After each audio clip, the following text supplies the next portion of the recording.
I'm here with Chris Schutz, who is the co-founder and CEO at Logic.io. He was previously the co-founder at Big Machines. He's one of the OGs in the CPQ space, configure price quote software space. He sold Big Machines to Oracle in 2013 for over 400 million, and then kind of went into retirement, what it looks like, and then decided in 2021 to pop out of retirement, go back into the CPQ space and start a new company and innovate yet again. So Chris, thank you for joining.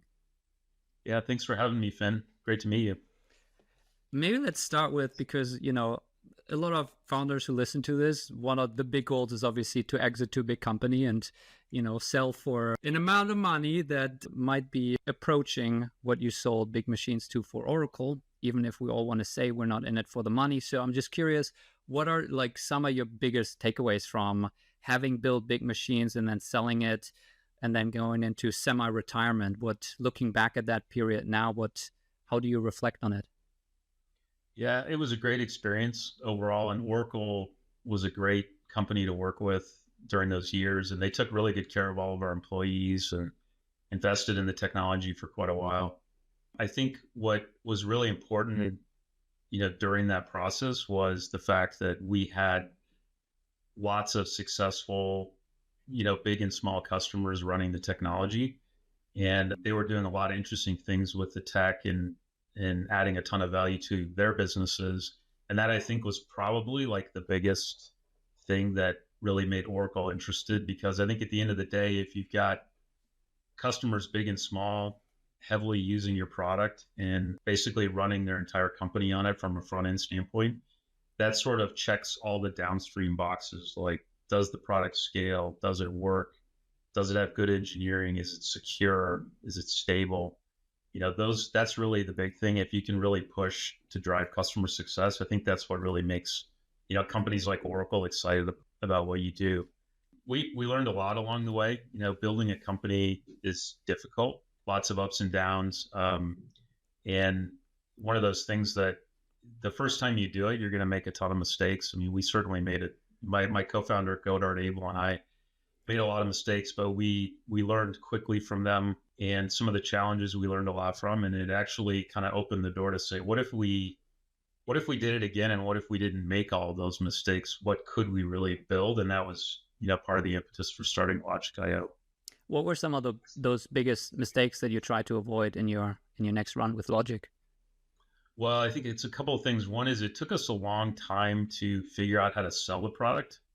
So the trick with CPQ and one of the challenges we had with Big Machines is that the term CPQ didn't really exist when we started the company. So we sort of built a space. I mean, other companies were doing it too, so I don't want to take like full credit for that. But what happened was, when you look at a Fortune 1000 company that puts 100% of their revenue through CPQ, the application is almost like an ERP system in terms of its scale and complexity and capability.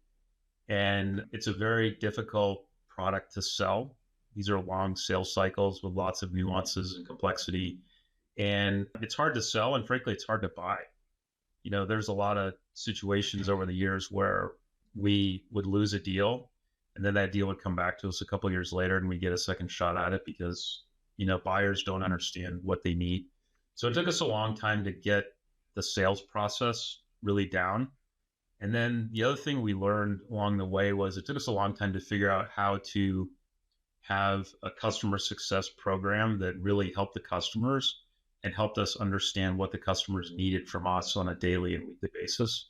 And that was a long effort of kind of trial and error from what should the team look like? How many customers should each of the people on the customer success team have? What should their capabilities be? How do we measure customer happiness? How often do we talk to a customer? And it took us a long time to figure all of that out. And that was probably like the second, biggest lesson learned along the way. So to double click maybe on the first point, so selling into the Fortune 1000, as you said, big deals, long sales cycles, complex sale.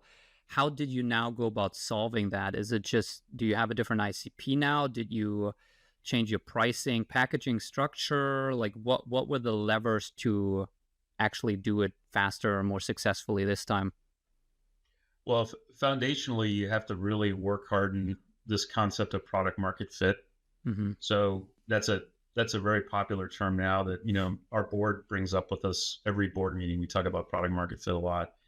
So I think if when you're starting, you've got to make sure that you have product market fit, meaning that, and you have to think about it in terms of what would make your customer happy. Like, for example, like when you go buy a car, you want the whole car, you don't want just the engine.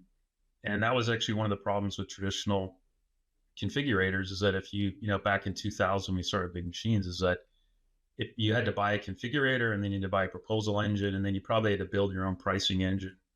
And then maybe you had to buy a workflow engine to go with it. And then you had to build like a Java front end to sit on top of it. It was quite difficult.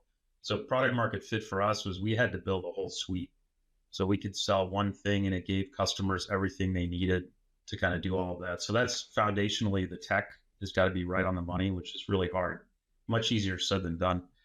But the second thing as far as like sales execution, we learned a lot of things around proper pipeline stages. How do you grade each of the stages to make sure that a deal is qualified to move to the next stage? We also learned a ton of discipline. So we hired a guy kind of midway through our evolution at Big Machines, Matt Korniak, and he's running another company now called 3Kit, but he took over our sales team. He put a ton of sales discipline in, which is just like every single day, you got to make sure your pipeline has been graded. You're checking the proper boxes so you can move to the next step. And then the last thing we learned, really, that took us a long time to evolve, was this concept of selling value, which is very complicated and time consuming. But what you have to do early in the sales cycle is you have to position value. And it's a lot of work. And it often takes like 2 or 3 days of actual, like just days of work effort to do that. And that can be a pretty complicated process. So what we did at Big Machines is we developed a pretty sophisticated ROI engagement that we did with our customers to basically help them understand the value and basically make it something that they could take to a CFO and say, hey, here's my net present value for this, and it's a great project for us to do. Okay. Before this interview, I chatted with Amanda from your team, and she mentioned that product market fit is a topic you're rather passionate about, and you mentioned that as the first point. So you said it's really about, one, finding product market fit, and two, like really listening to your customers and what they need, and that's when you build the complete suite of platforms.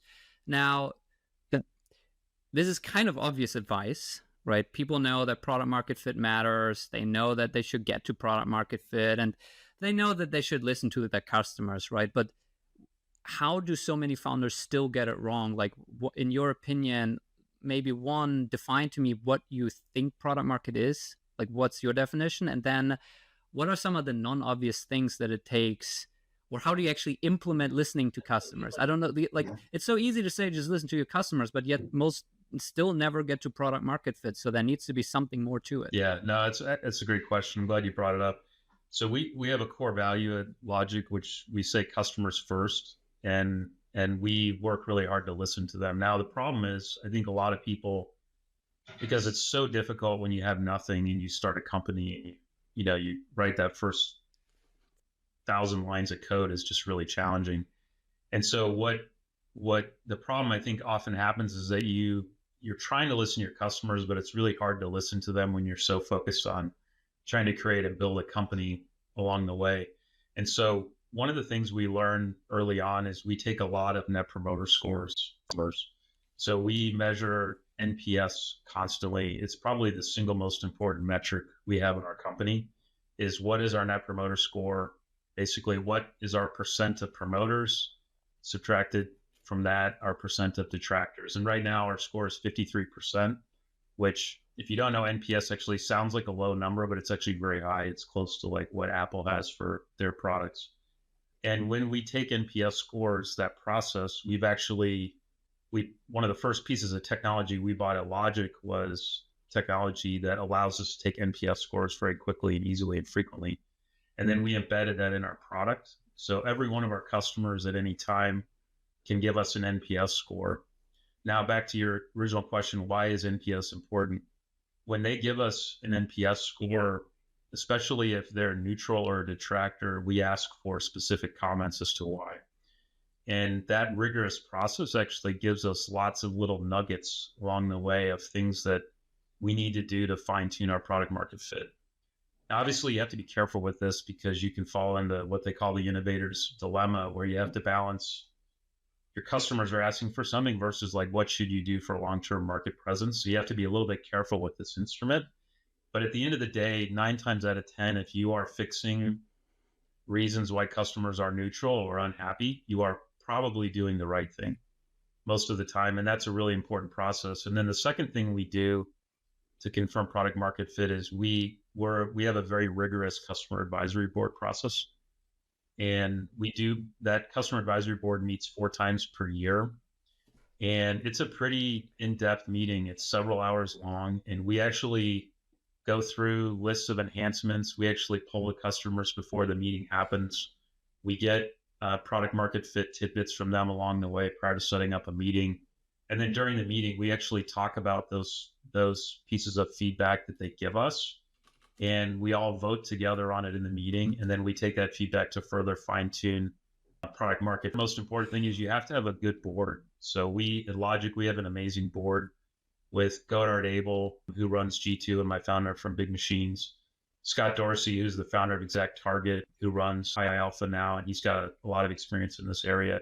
And the third person is Santi from Emergence Capital, who was an early investor in a lot of cool businesses like Zoom and Salesforce and Box. And those 3 folks actually help is sort of the third way that we kind of fine tune product market fit, because when we have these in-depth board meetings, we talk a lot about, hey, should we partner with this tech company? Should we look at these use cases? Here's the TAM if we can expand over here. But I think the first 2 things, having a rigorous customer advisory board and then taking a lot of NPS scores, are really important to confirm product market fit. You mentioned you guys use a tool to make it very easy to collect this NPS score. Yeah, it's called Delighted. It's a pretty cool tool. I mean, it's not a complicated process, but it allows us to take scores inside our app, take scores manually, and then it helps us do the calculations and then rate the feedback. And I'm a big believer that for something to really get managed and drive a company, like, it needs to be a founder's core priority. So what's your way of interacting, let's say, with the NPS score? Like, do you look at submissions yourself? Do you have like a monthly review to go over the data? Like, what's your cadence and involvement to make sure that, sure, we're collecting this data, but that it's really driving core product decision and it's being a core priority for the company? Yeah. Overall? So the other thing we do is Delighted feeds directly into Slack for us. So when every single score we get, it actually notifies the entire management team of the company in Slack. And then at the end of every day, another thing Delighted does is it actually summarizes your NPS scores for that day and sends you your NPS for that day. So everyone on our team sees these scores as they come in, and they're all reported in a Slack channel. So it's really easy to reference. And then once a week, we have an hour-long meeting with our head of customer success, and we talk about every single customer that went live in the last 6 months and customers that are currently implementing. And then we also review all the NPS scores once a week. So it's a really visible metric for us in the whole company. Is that your North Star metric, or is there another metric that you pay even closer? We have a couple of key things that we measure in the company. So NPS is a big one.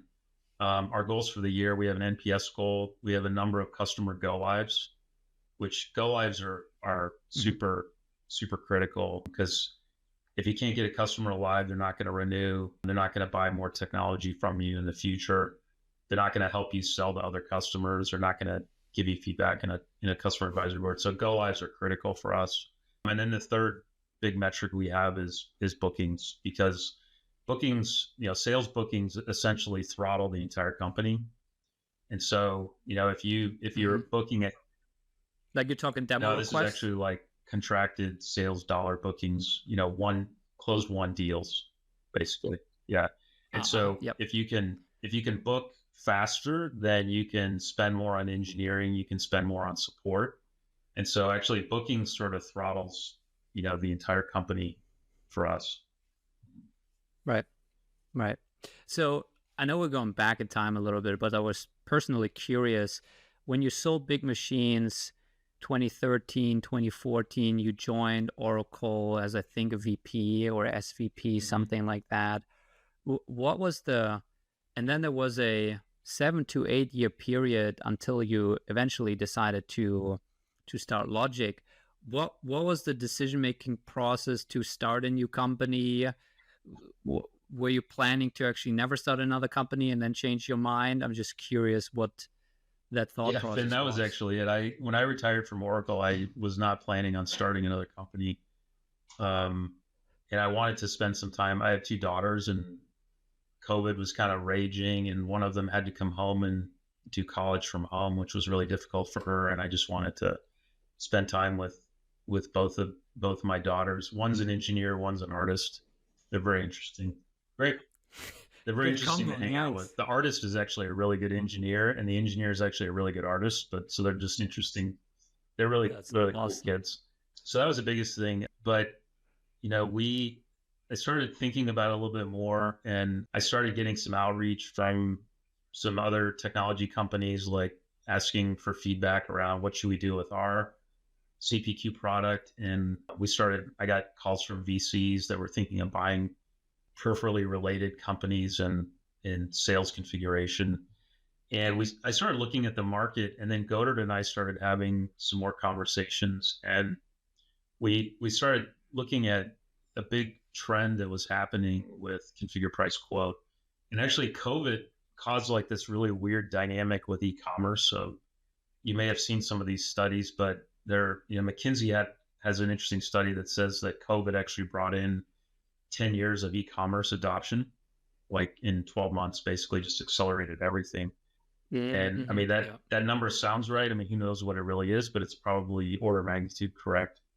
And then the other thing that happened was a lot of the CPQ tools were just older technology, these monoliths. Like, I like Big Machines is actually kind of like an ERP system in a lot of ways.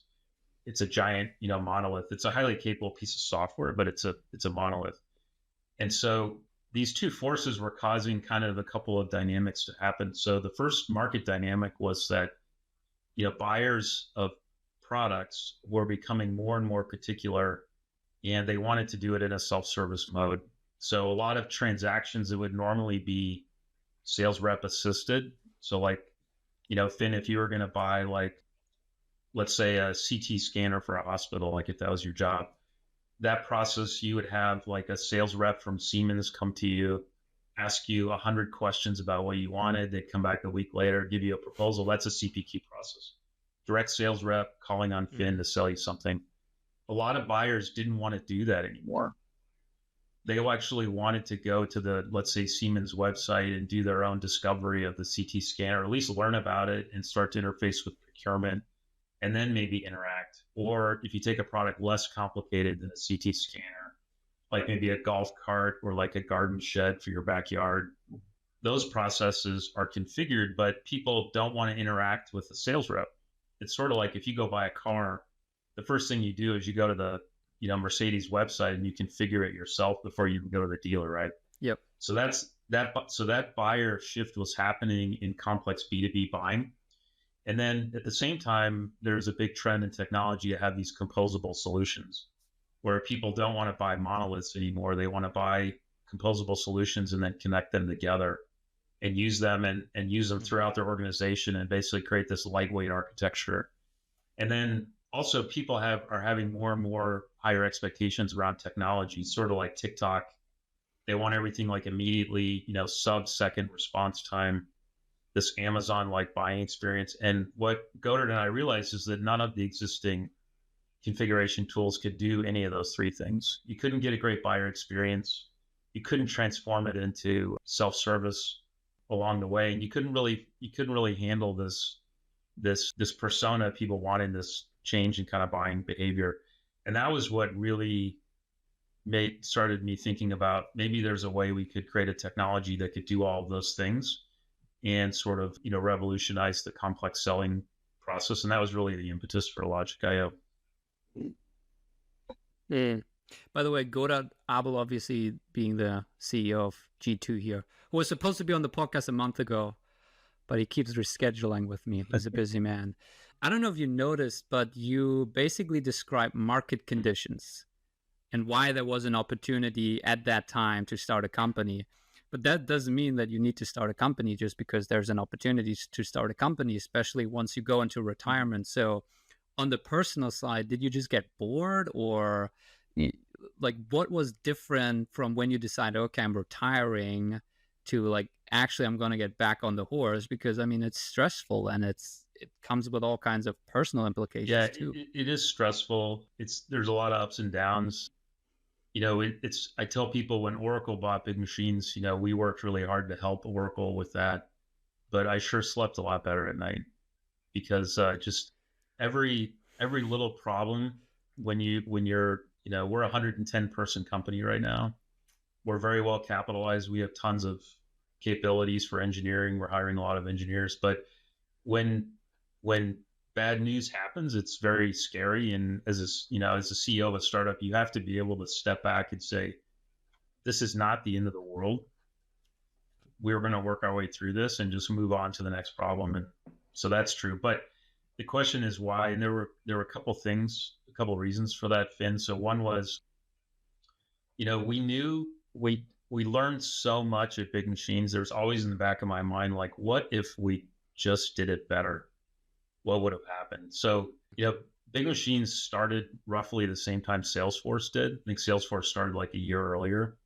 So I'm very grateful for the outcome we had at Big Machines. But if you compare like Big Machines to Salesforce, it's astonishing the difference, right? I mean, Salesforce is an amazing business, right? And those two companies were basically born at the same time. And our outcome was awesome, and I'm very thankful for it. But like, what if you really did it better?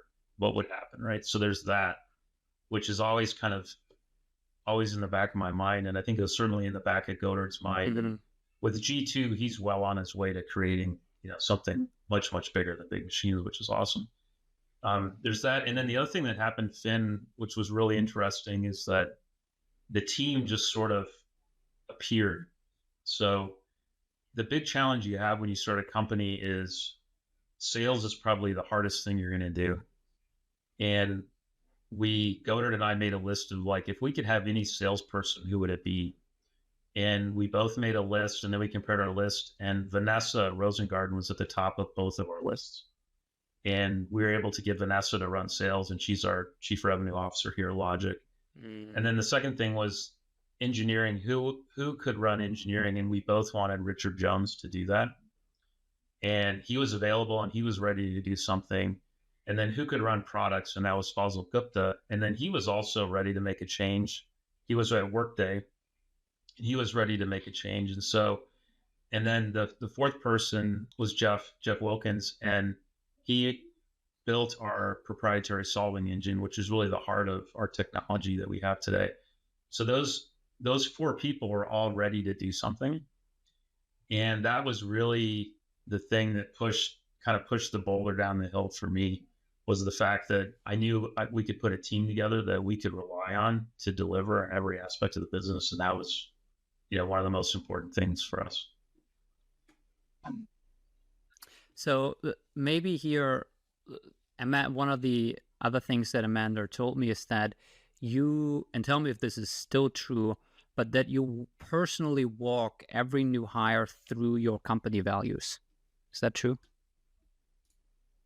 We do, yeah. So I present, when we hire somebody, I present to them for about an hour, and the first thing we talk about is culture, and the foundation for that is our core values.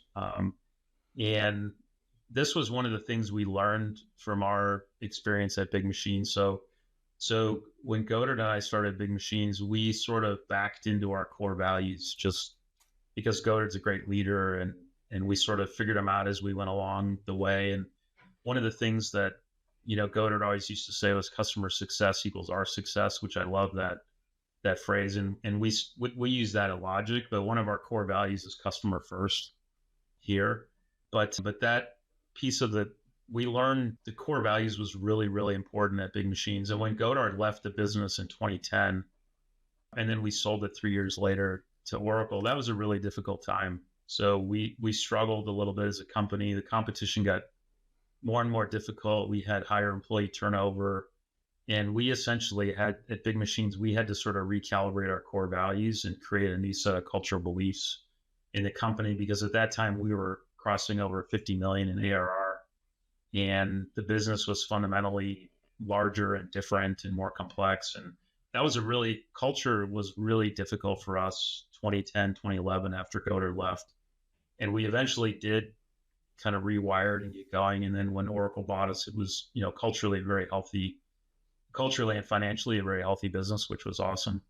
And so when we started Logic, the first thing we did is come up with our cultural beliefs. And we actually spent a lot of time on this in the beginning.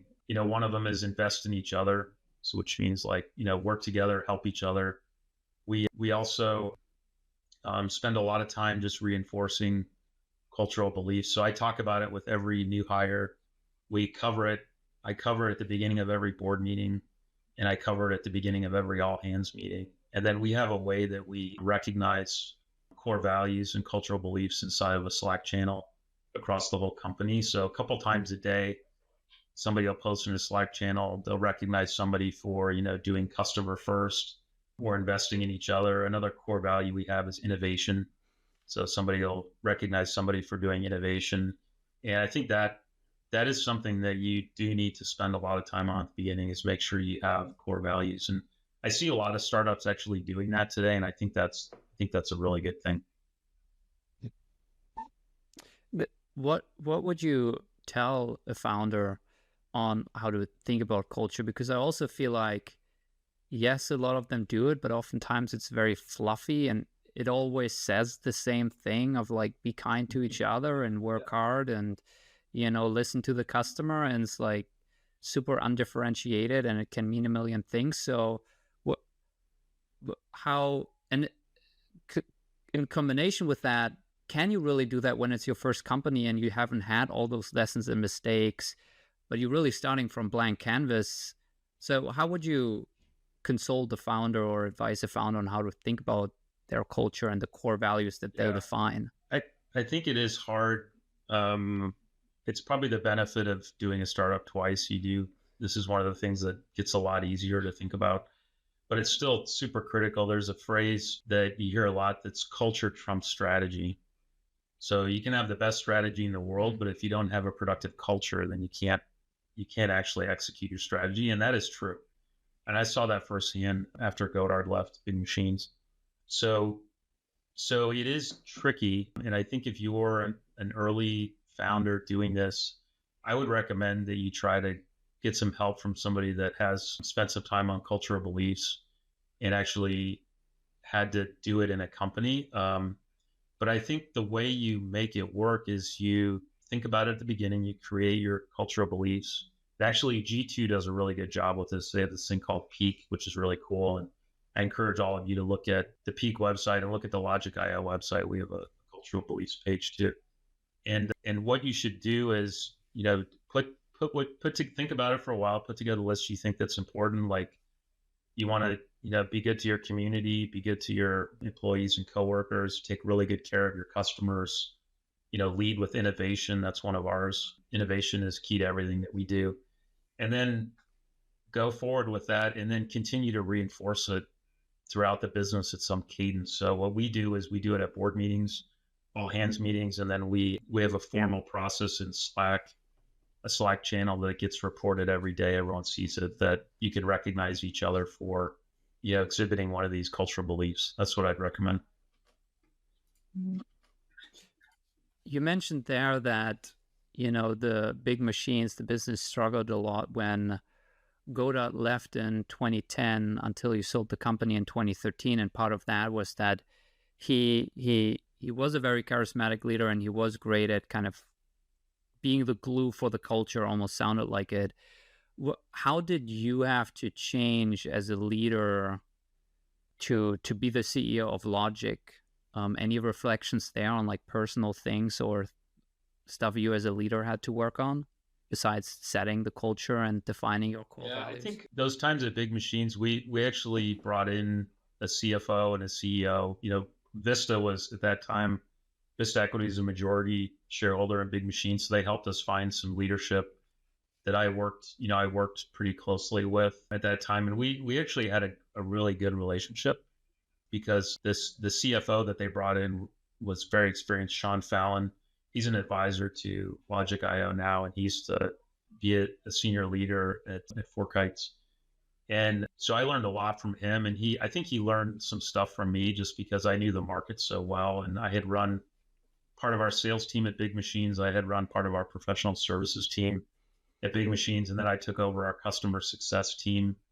And I spent a lot of time like getting involved in like large deals at Big Machines, and so I was kind of helping Sean a lot, and then helping our CEO at the time, David Bonnet, who works at Vista now. And I think we had a really good relationship because they were operationally running the business and helping us a lot. And then I was sort of dealing with customers and sales and helping a little bit with technology kind of along the way. So we had a good relationship, and that helped me a lot with Logic because then I very much understood, a lot of the challenges they were having, like stepping into a new company, and that I didn't see with Godard because Godard was just sort of very good at taking care of everything as a CEO. And I was highly focused on deals, implementing and making customers happy. And he was kind of managing all this other stuff around, cash and fundraising and the board and marketing and all that kind of stuff. And so that I learned a lot from that there's a much bigger lens into, being a CEO. I mean, I think I'm still pretty imperfect at it. And sometimes I think the hardest problem that I have right now is just what to work on. It's just, there's so many things we should be doing, and it gets really overwhelming that you have a list of 25 really important things we should do.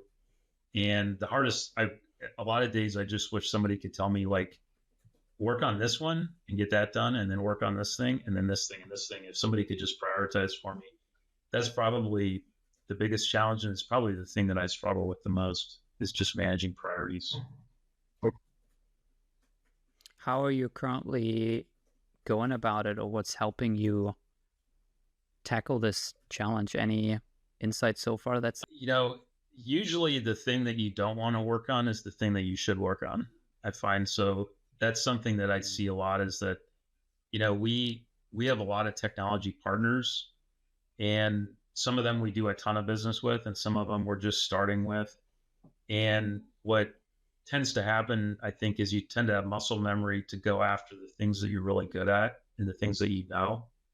And in reality, what you should be doing is probably working on the things that you're less comfortable with and trying to make those really good. And that's actually what I try to do, is work on the things that I'm less sure about and try to get those to work and develop definition and processes around that along the way. And then if you're ever not sure, what to do, just find a customer and just work on making them happy, because most of the time that's a good use of your time. So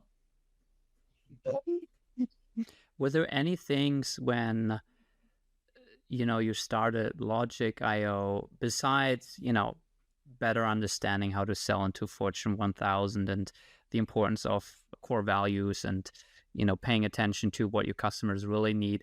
Was there anything you told yourself that you would do differently? I mean, respectfully, also, you're at a different stage on your life compared to when you started Big Machines, that expectation-wise, or going into this where you were like, look, I'm not going to work 12 hours a day, or something like that. Does anything come to mind of things that you told yourself that you need to make sure that you do differently? Well, I think the biggest thing you always have to come back to is, obviously there's cases where people have started companies and sold them very quickly, like 2 years down the road, with had amazing outcomes. And those people are talented, obviously, to do that. It's really hard to do that. What I always try to think about is that this is we're building $1 billion company here. That's our goal. And so when we think about decisions, we are not thinking about next quarter. or even next year. We're thinking 3, 4, 5 years down the road. What products and services are our customers going to need? What type of infrastructure are we going to have to put in place? What's our AI strategy that's going to play out in the next 5 years? What should our help desk look like 5 years from now when we have 1,000 customers and we're getting 250 tickets a day? Those are the things that I learned from Big Machines, is that you have to build stuff for the long haul.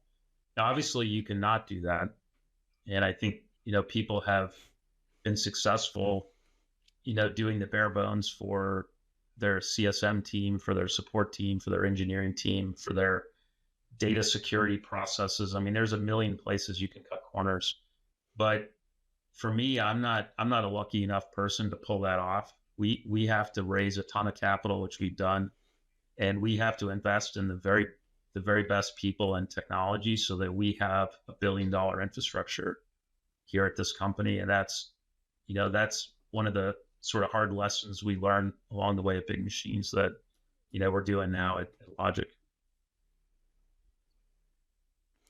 What are your learnings on establishing and maintaining operational best practices? Well, what we do, so we run, we use a lot of technology here. I mentioned Slack, Salesforce, HubSpot. We use our technology to price and sell our products, as you would expect. So what we do in terms of operations is we try to put a number on everything, and we measure it either in HubSpot, or we measure it in Salesforce, or we measure it in Confluence or some other way. And so when we put together a board deck, almost every single slide we put in that board deck has to have numbers on it, has to have trends, has to have a graph. And preferably, it's not a graph that you create in Excel. It's a graph that you screenshot from Salesforce. And so we try to, if it's important, we try to make sure we can measure it, even if there's not a lot of data points, it's not statistically significant.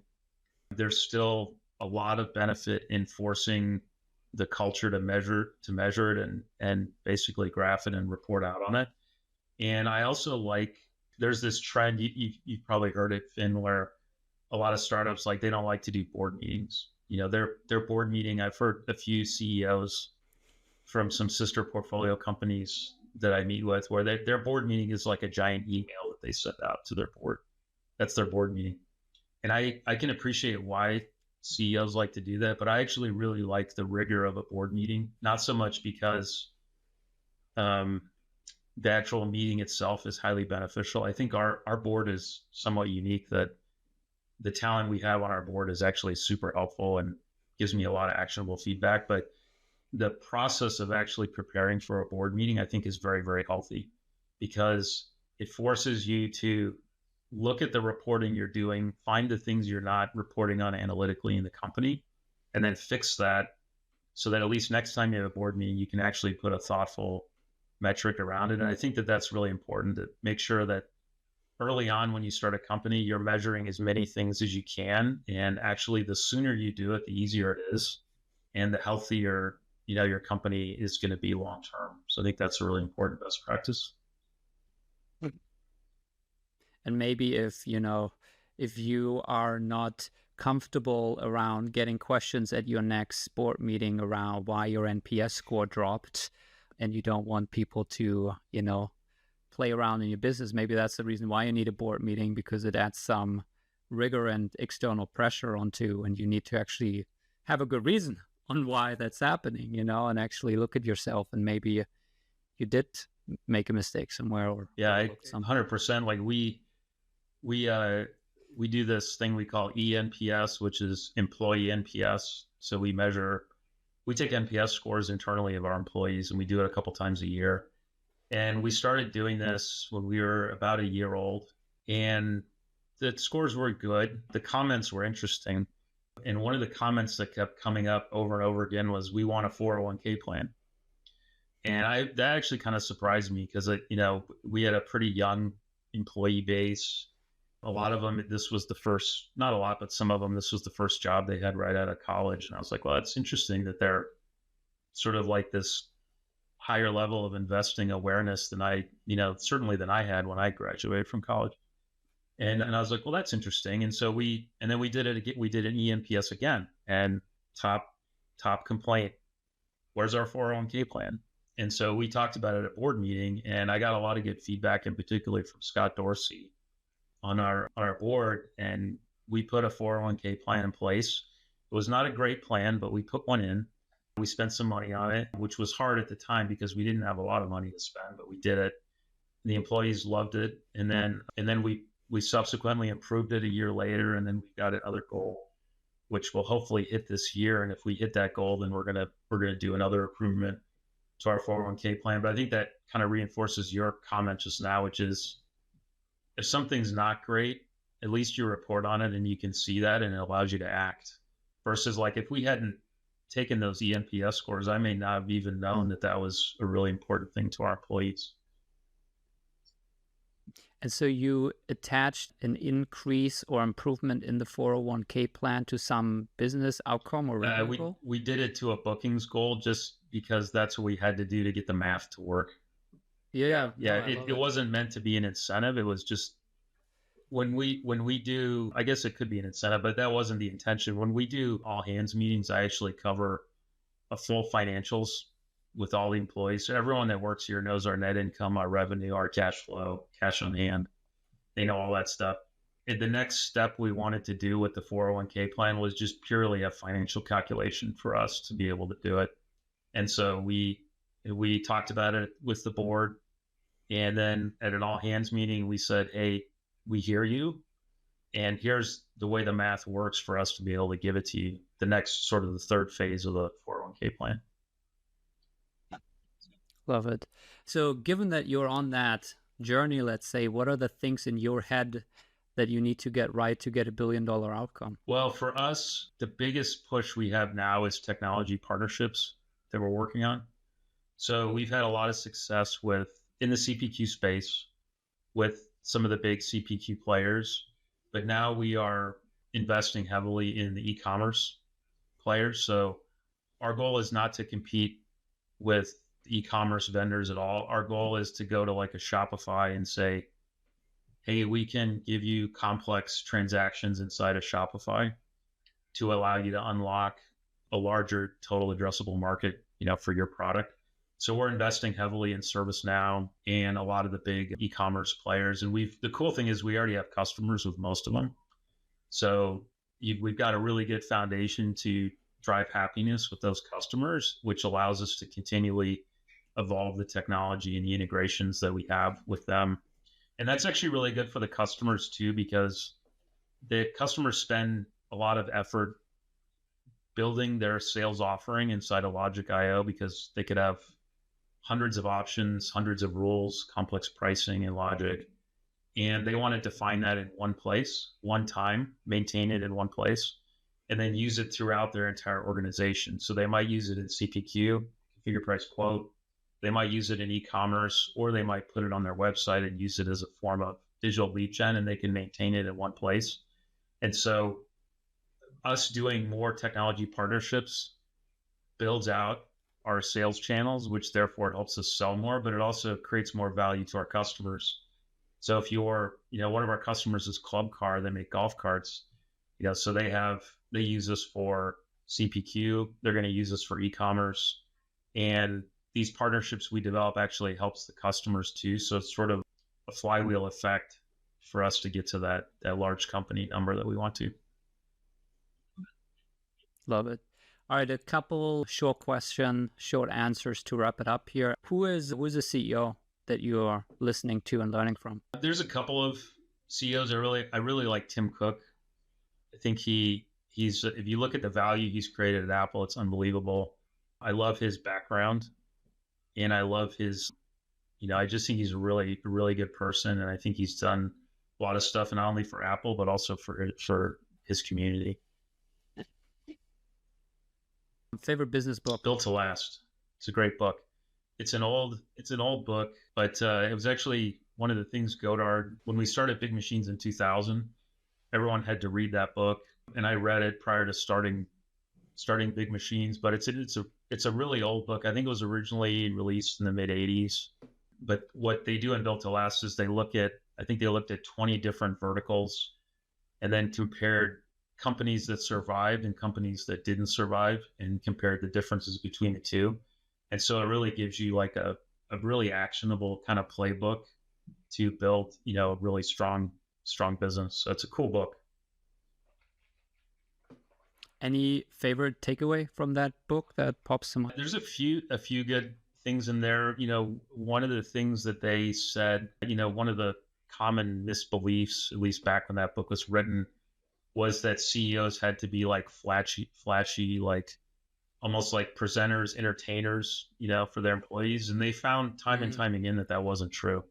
That the really successful CEOs were, thoughtful, precise, focused on communicating multiple different ways to their employees. And they didn't have to have a lot of theatrics and presentation. Obviously, there's a lot of interesting, very successful CEOs out there today that are pretty much like entertainers in a lot of ways. And they're pretty awesome. Yeah. But that was an interesting takeaway that at least made me feel better, because I am not like a big, like, social outgoing type person. So Yeah. Cool. Favorite tool to build Logic.io? Favorite tool? That's a good question. We, from a technology standpoint, we probably use Slack more than anything. What's interesting is like we have folk developers and engineering staff that they'll go days at a time without even opening their email, which I find interesting, because I grew up with email, obviously. And I think of all the tools we probably get the most value out of, it's probably Slack. And I know that a lot of companies use Slack, and Salesforce. There was a lot of buzz around, was that a smart acquisition? I think it was, and I think as time goes on, that people are going to find that was a brilliant acquisition by Mark Benioff. I just read this by SaaSify, I think is the company. It's basically like a SaaS tool management platform that allows you to see all of the SaaS subscriptions that you have and how much you're spending on each, and are all the licenses being used. And they had like data on the highest renewal rate across the customers for all of the different tools. And number one was Slack. Slack had the highest amount of renewal rate across the customer rate, which really surprised me, because it seems like such a replaceable product in a sense. It's a chat tool. So yeah, really interesting. All right, Chris, thank you for joining. This was awesome. I feel like there's a lot of little nuggets in here for people building a company that they can take away from. Any final words, anything you feel like you want to make sure that you add before we part ways? Thanks for your time, Finn. Appreciate the questions and, you investing and setting this up. I just think if the hardest part, for me is prioritizing. And I think at the end of the day, if you're not sure what to work on, just, find a customer and make them happy.